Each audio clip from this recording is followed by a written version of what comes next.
Hello students, welcome to this channel Nanik education point. My name is Heena Thakkar और आज हम class 12th का macro economics का चैप्टर नंबर 7 पढ़ने जा रहे हैं, जिसका नाम है एग्रीगेट डिमांड एंड रिलेटेड एग्री concepts.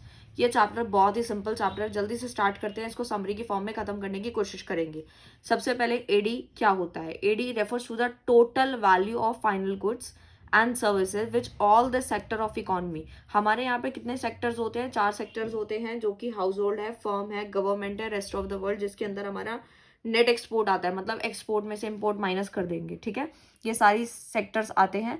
Are planning to buy at a given level of income during a period of 1 accounting year, कि पूरे एक अकाउंटिंग ईयर के अंदर जितने भी ये सेक्टर हैं वो प्लानिंग करते हैं, वो सारी डिमांड, जितने भी सेक्टर डिमांड करते हैं वही हमारा क्या होता है? Aggregate demand. और एग्रीगेट का मतलब भी क्या होता है? Total demand. अगर हम अकाउंटिंग ईयर की पूरी बात करें तो 4 सेक्टर ने जितनी डिमांड की है वही हमारी क्या कहलाती है? एग्रीगेट डिमांड कहलाती है। तो देखो, कंपोनेंट ऑफ एडी क्या है? सी प्लस आई प्लस जी प्लस एक्स माइनस एम क्या है? देखो, सी मतलब क्या होता है? सी का मतलब होता है कंजम्पशन, आई मतलब इन्वेस्टमेंट, जी मतलब गवर्नमेंट और एक्स मतलब एक्सपोर्ट माइनस एम मतलब इम्पोर्ट। तो ये नेट एक्सपोर्ट है हमारा। ठीक है, तो सी प्लस आई प्लस जी प्लस नेट एक्सपोर्ट, इन सबको अगर हम जोड़ देते हैं तो हमारा क्या बनता है? एग्रीगेट डिमांड बनता है। आई होप आपको यहाँ तक क्लियर है। देखो, कंजम्पशन जो भी पर्सन है, यानी कि जो कंजम्पशन कौन करता है, हाउस होल्ड जितने भी है, हम जैसे लोग जो है जितना भी कंजम्पशन करते हैं, खर्चा करते हैं कंजम्पशन में, वो वाला एक्सपेंडिचर। और आई मतलब जो इन्वेस्टमेंट में खर्चा होता है वो। गवर्नमेंट जितने एक्सपेंडिचर करती है, जैसे कि जितने भी कॉमन नीड्स होती है इकोनॉमी को उसको पूरा करने के लिए, जो हाईवेज, रोड, पावर प्लांट ये सब बनाती है, तो गवर्नमेंट जितना एक्सपेंडिचर करती है वो सारी चीज़ें, तो वो भी डिमांड ही है। मतलब जितना खर्चा करेंगे, खर्चा एक्सपेंडिचर तभी होता है जब कोई डिमांड करता है, तो सबको जोड़ देंगे तो हमारा कंपोनेंट ऑफ एडी बनता है। ये इसका कर्व है, ये इसका शेड्यूल है। बिना बोले आपको पेपर में बनाना है, यही आपके मार्क्स दिलवाने वाला है। जैसे शेड्यूल है, इसको समझेंगे और इसको पॉइंट्स बना के आप लिख लेना। नोट्स आपको मिल जाएंगे, वहाँ पे पूरी लाइंस लिखी हुई हैं कि कैसे आपको मेन पॉइंट लिखने हैं। बस आप शेड्यूल समझे, ग्राफ इससे बन ही जाएगा। साथ ही साथ आप पॉइंट्स भी बना के लिख लेंगे अगर आप रट्टा नहीं मार सकते हैं तो। इनकम को वाई से डिनोट करते हैं, कंजम्पशन को सी से, इन्वेस्टमेंट को आई से, एडी सी प्लस आई लेके चलेंगे। ठीक है, आगे जितने चैप्टर्स होंगे सी प्लस आई लेके चलना है हमें। इनकम हमारी कितनी है? 0 है, फिर 100, फिर 200, फिर 300, 400, 500, 600। देखो, इनकम क्या हो रही है? बढ़ रही है, 100 से बढ़ रही है। और कंजम्पशन क्या है? 40 है, 120, 200, 280, 360, 440, 520। ठीक है, इन्वेस्टमेंट आप देख रहे हैं कांस्टेंट है, मतलब वो चेंज नहीं हो रहा। इनकम बढ़ भी रही है तो भी इन्वेस्टमेंट हमारा कांस्टेंट है, ये हम मान के चल रहे हैं। तो एडी कैसे निकलता है? सी प्लस आई होता है, 40 प्लस 20 60 हो गया, 120 प्लस 20 140 हो गया, 200 प्लस 20 220 हो गया, 280 प्लस 20 300 हो गया, 360 प्लस 20 380 हो गया, 440 प्लस 20 460 हो गया। ठीक है, इस तरीके से हमने टोटल किया है। ठीक है, तो हमने ये समझना है कि कंजम्पशन प्लस इन्वेस्टमेंट करते हैं तो एडी निकलता है। तो हमें ये समझ आ रहा है कि इसको कर्व पे कैसे प्लॉट करने वाले हैं हम लोग। तो हमें एक चीज़ ये समझ आ रही है कि आप यहाँ देख रहे होंगे कि हमारी इनकम 0 है, उसके बाद भी यहाँ पे कंजम्पशन 40 का हो रहा है। तो इसका मतलब ये है कि हम अपनी बेसिक नीड्स को जो पूरा कर रहे हैं वही हमारा कहलाता है ऑटोनोमस कंजम्पशन। यानी कि हमारी इनकम नहीं है तो भी तो हम कुछ ना कुछ खाएंगे। आपने कोविड की सिचुएशन में देखा, या फिर आपने बहुत सारे एग्जाम्पल्स हो सकते हैं, जैसे किसी की जॉब नहीं है लेकिन फिर भी वो खाना पीना तो नहीं छोड़ सकता ना, क्योंकि वो उसकी बेसिक नीड है। तो वो कहाँ से खर्चा कर रहा है? यानी कि उसके बाद जो पहले की सेविंग्स पड़ी है उसी में से कंजम्पशन हो रहा है, मतलब पैसे निकाल के खर्चा किया जा रहा है। मतलब इनकम नहीं है फिर भी कंजम्पशन कर रहे हैं। तो इसी वाली सिचुएशन को सी बार से डिनोट करते हैं, जिसको हम ऑटोनोमस कंजम्पशन कहते हैं, जो कि हमारी सिचुएशन ये वाली होती है। तो देखेंगे कर्व कैसा है। एडी का कर्व ऊपर जा रहा है, ठीक है, क्योंकि एडी जो है वो 0 नहीं होता, क्योंकि आपको पता ही है कि कुछ ना कुछ कंजम्पशन होगा। तो एडी भी ऊपर से स्टार्ट हो रहा है, अपवर्ड की तरफ जा रहा है, और कंजम्पशन भी कुछ ना कुछ होता ही है, इसीलिए वो ओरिजिन से स्टार्ट ना होके ऊपर से स्टार्ट हो रहा है। तो देख रहे हैं ये बिल्कुल पैरेलल जा रहा है। ठीक है, और साथ ही साथ हम लोग ये देख रहे हैं, इसमें 2 सेक्टर की बात कर रहे थे हम लोग। सी प्लस आई जो एडी वाला जा रहा है, यहाँ पे इनकम एक्स एक्सेस पे हमने इनकम लिया है और वाई एक्सेस पे हमने क्या लिया है? एडी का एक्सपेंडिचर लिया है, जो कि रुपीज करोड़ में आप दिखा सकते हैं। शेड्यूल आप कोई भी बना सकते हैं, बट जो भी बनाए आप ग्राफ तो उसी हिसाब से बनाएंगे। तो मैंने इस तरीके से इसको बनाया। अब इसके पॉइंट्स आप लिख सकते हैं कि एडी, सबसे पहला पॉइंट हम यहाँ पे लिख सकते हैं कि जो एडी है वो क्या है? सी प्लस आई। एक पॉइंट तो ये हो गया। और दूसरा क्या लिख सकते हैं कि हमारा पॉजिटिव कंजम्पशन होगा। ठीक है, इवन व्हेन इनकम, मतलब Y income level is zero. ये चीज़ मैंने आपको अभी समझा दिया, जिसको हम ऑटोनोमस कंजम्पशन भी कहते हैं और इसको सी बार से डिनोट किया जाता है। थर्ड पॉइंट लिखेंगे कि जो भी आपको कर्व में समझ में आ रहा है वो लिख सकते हैं। एक तो आप ये भी लिख सकते हैं कि स्लोप जो होगा, स्लोप ऑफ एडी जो है वो कैसा है, पॉजिटिव स्लोप है। ठीक है, इसका रीजन भी आप लिख सकते हैं कि इनकम इंक्रीज हो रही है, income increases AD also increases. ठीक है, ये 3 पॉइंट्स मैंने आपको समझा दिया, बाकी के पॉइंट्स भी आप खुद बना के लिख सकते हैं अगर आप ये चीज समझ गए हैं तो, बाकी नोट्स में मिल जाए। एग्रीगेट सप्लाई क्या होता है, एग्रीगेट सप्लाई को एएस से डिनोट करते हैं। एएस का मतलब होता है refers to the money value final goods and services that all the producer are willing to supply. की जितने भी प्रोड्यूसर्स हैं वो सारा का सारा, जितने भी प्रोड्यूसर्स हैं वो कितनी सप्लाई कर रहे हैं एक गिवन टाइम पीरियड में, तो उसे हम एग्रीगेट सप्लाई बोलते हैं। एएस से इसे डिनोट किया जाता है। अगर हम ये शेड्यूल समझ जाएंगे तो समझ आ जाएगा आपको कि जो एएस है वो इनकम के बराबर क्यों होता है। ठीक है, तो देखो वाई मतलब इनकम है, is equal to S is equal to C plus S.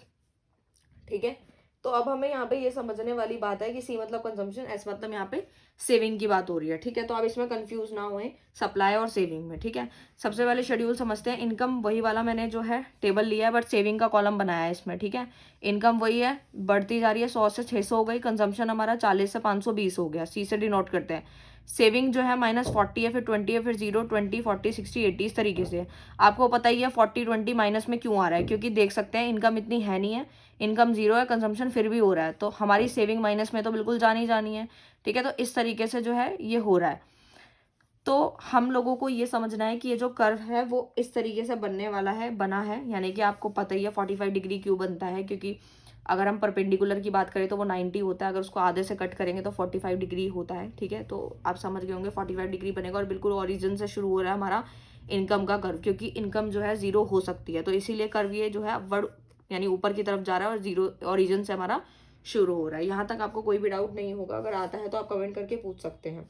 ठीक है, तो शेड्यूल हम लोगों को समझ आ गया, ग्राफ व्यू में समझ आ गया, बस इसके पॉइंट्स है वो आप लिख सकते हैं बना के कि income is equal to S is equal to C plus S. और भी इससे रिलेटेड कुछ आप लिखना चाहें तो आप लिख सकते हैं, सेविंग माइनस में क्यों है, ये सब आप लिख सकते हैं। ठीक है, नेक्स्ट हम लोग चलते हैं आप कंजम्पशन फंक्शन को हम एक और नाम से जानते हैं प्रोपेंसिटी टू कंज्यूम। इसको डिफाइन से समझेंगे, refers to the functional relationship between, किसका फंक्शनल रिलेशनशिप, कंजम्पशन का और नेशनल इनकम का। यानी नेशनल इनकम और कंजम्पशन के बीच का जो भी फंक्शनल रिलेशनशिप होता है उसी को हम क्या बोलते हैं, कंजम्पशन फंक्शन भी कहते हैं। इसको हम सी इज इक्वल टू एफ और वाई मतलब आप समझ ही गए होंगे कि इनकम होता है, एफ मतलब फंक्शनल रिलेशनशिप, सी मतलब हमारा कंजम्पशन होता है। ठीक है, अब बात आती है प्रोपेंसिटी टू कंज्यूम को हम दो टाइप से जो है डिवाइडेड है वो, एक तो एपीसी एक एमपीसी। ये हम ऑलरेडी पहले पढ़ चुके हैं क्लास 11th में माइक्रो इकोनॉमिक्स में। ए मतलब एवरेज होता है, एम मतलब मार्जिनल होता है, पीसी पीसी सेम है। पीसी मतलब समझ ही गए होंगे प्रोपेंसिटी टू कंज्यूम होता है और ये भी प्रोपेंसिटी टू कंज्यूम ही है। ठीक है, तो इसका फॉर्मूला क्या होता है, सी अपॉन वाई होता है, यानी कंजम्पशन डिवाइडेड बाय इनकम, और इसमें क्या आ जाता है, डेल्टा आ जाता है। इसको हम लोग क्या बोलते हैं, डेल्टा, जो कि हम इसका मतलब ऑलरेडी जानते हैं, इकोनॉमिक्स वाले बच्चे जानते होंगे इसका मतलब। डेल्टा का मतलब होता है चेंज। ठीक है, कि कंजम्पशन में कितना चेंज आ रहा है और इनकम में कितना चेंज आ रहा है। ठीक है, इसके लिए हमें दो डेटा पता होना चाहिए। ठीक है ना, तो ये हमारा फॉर्मूला है जो कि आपको अगर कैलकुलेट करने को आएगा तो आपको ये फॉर्मूले बहुत ज़्यादा काम करेंगे। तो ये हम आई होप आप लोग ये समझ गए होंगे। ठीक है, कर हमारा वही है। तो यहाँ पे हम लोग समझ गए हैं कि एपीसी और एमपीसी का फॉर्मूला क्या है। ठीक है, जैसे मान लीजिए मैं आप लोगों को बोल रही हूँ कि हमें यहाँ पे गिवन है कंजम्पशन हमें 70 दे रखा है और साथ ही साथ हम लोगों को इनकम भी 100 दे रखी है। ठीक है, और फॉर्मूला क्या होता है, सी अपॉन वाई होता है। दोनों को डिवाइड करेंगे तो आ जाएगा आंसर 0.70। तो ये जो आ रहा है ये हमारा क्या आ रहा है, एपीसी आ रहा है। ठीक है ना, जो कि हमने यहाँ पे कैलकुलेट कर लिया। इस तरीके से क्वेश्चन जो है 1 के नंबर में आ सकते हैं, तो आप इसका कर सकते हैं। अब बात आती है कि एपीसी के मेन पॉइंट्स क्या वो हमें समझने हैं कि जो एपीसी होता है वो मोर देन 1 हो सकता है। आपको पता ही है वो क्यों हो सकता है, मोर देन 1 किस केस में किया जा सकता है एपीसी मोर देन 1। ठीक है, तो उसका रीजन है कि as long consumption is more than national income, की जो कंजम्पशन होता है वो इनकम से ज्यादा भी हो सकता है, क्योंकि आपको पता कुछ ना कुछ तो खाएंगे before the break even point, क्योंकि ब्रेक इवन पॉइंट से पहले वो होता है, जिसमें एपीसी जो है वो मोर देन 1 हो सकता है। एपीसी इज इक्वल टू 1 भी होता है। जब आप ये कैलकुलेट करेंगे ये सब चीजें तो आपको पता लगता रहेगा कि आपका 1 से ज्यादा भी आ रहा है, 1 भी आ सकता है, 1 से कम भी आ सकता है। ठीक है, APC fall with income increase in income, अब देखते हैं कि कैसे किसी इंसान की अगर इनकम बढ़ती ही जा रही है, बढ़ती ही जा रही है, तो खर्चे इतने ज़्यादा नहीं बढ़ते जितने की इनकम तेजी से बढ़ रही है अगर किसी इंसान की, ठीक है। तो वो वाला केस जो आता है वो APC fall with increase in income है। APC can never be zero, APC कभी भी जीरो नहीं होता, क्योंकि आपको पता ही है कंजम्पशन जीरो किसी केस में नहीं होता, इसीलिए एपीसी भी कभी जीरो नहीं जा सकता। आई होप आपको यहाँ तक क्लियर है। नेक्स्ट हम लोग चलते हैं एमपीसी की तरफ। एमपीसी अगर समझे तो फॉर्मूला तो आप लोग समझ ही गए हैं कि एमपीसी होता क्या है, ठीक है। तो अगर हम लोग समझेंगे एमपीसी जो है वो आप फॉर्मूलेस के थ्रू निकाल सकते हैं। जैसे मैं आपको अगर बताऊं कि अगर हमें कुछ निकालना है, जैसे कि अगर मुझे कोई डेटा गिवन है कि पहले जो इनकम थी वो मेरी, यहाँ लिख देती हूँ मैं इनकम, यहाँ लिखती हूँ कंजम्पशन, ठीक है। दो डेटा मैं आप लोगों को बताऊंगी, यहाँ पे कैलकुलेट हो जाएगा। फॉर्मूला भी हमारा delta C upon delta Y है, ठीक है। पहले इनकम थी 100, उसके बाद इनकम हो गई 200, यानी कि इनकम बढ़ गई। और कंजम्पशन पहले 120 था, अभी कंजम्पशन हमने बढ़ा के 200 कर दिया, ठीक है। तो अब हम देख रहे हैं कि डेल्टा सी निकालना है। डेल्टा सी का मतलब है कि कंजम्पशन में कितने का चेंज आ रहा है, ठीक है ना। कि पहले कंजम्पशन 120 था, अभी कितना हो गया 200 हो गया, तो यानी कि कितना चेंज आया 80 का चेंज आया, ठीक है। और इनकम में कितना चेंज आया 100 से 200 हो गया, तो यानी कि 100 का चेंज आया। जैसे ही इसको डिवाइड देते हैं तो हमारा आंसर आता है 0.80। स्पेस नहीं है बट मैं बोल रही हूँ, आप लोग यहाँ लिख लीजिएगा, मैं ऊपर लिख देती हूँ 0.80 इसका आंसर आ रहा है, ठीक है। इसी तरीके से हम लोग कैलकुलेट करते जाएंगे। फॉर्मुलेस अगर आपको पता है तो आप हर चीज निकाल लेंगे। नेक्स्ट हम लोग चलते हैं सेविंग फंक्शन की तरफ, ठीक है।